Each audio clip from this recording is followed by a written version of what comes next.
Positive ആണെന്ന് നീ പറയുന്നു. എന്നൊക്കെ വിളിക്കുന്നതും ഈ കണ്ടുപിടിക്കാൻ കഴിയാത്ത കാര്യങ്ങളെ കുറിച്ചാവാം.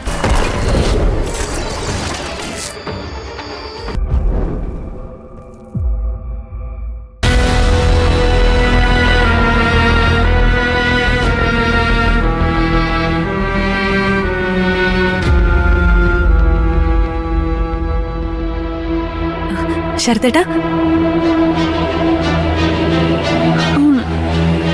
നാളെ എന്തോ വലിയ വിശേഷ ദിവസമാണെന്നൊക്കെ പറയുന്നത് കേട്ടു. കൊറേ നാളായിട്ട് കേക്കുന്നല്ലേ നിത്യക്കുട്ടി. ഒരിടത്ത് കല്യാണ കച്ചേരി നടക്കുമ്പോ ഇവിടെ ചിലര് കണ്ണീരഭിഷേകമായിരിക്കും. ഈ നിരാശ കണ്ണീരെ.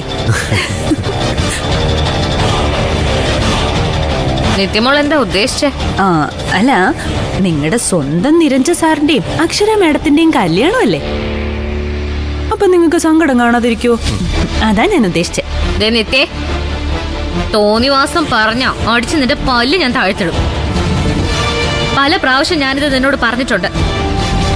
എന്നിട്ടും തല്ലാതെ വിടുന്നതേ എന്റെ സുധിയേട്ടന്റെ അനിയത്തി എന്ന ഒറ്റ പരിഗണന കൊണ്ടാ.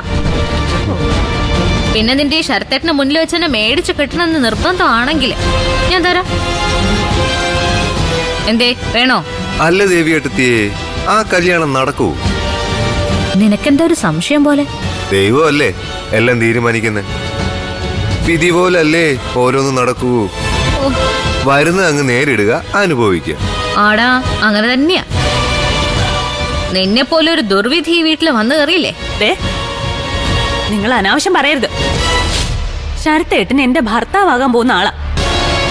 താമസിക്കുന്നത് എന്റെ വീട്ടിലും. നീ കൊറേ കാലം ആയല്ലോ പറയാൻ തുടങ്ങിയിട്ട്. എന്നിട്ട് ഇതുവരെ കെട്ട് നടന്നു ഇല്ലല്ലോ.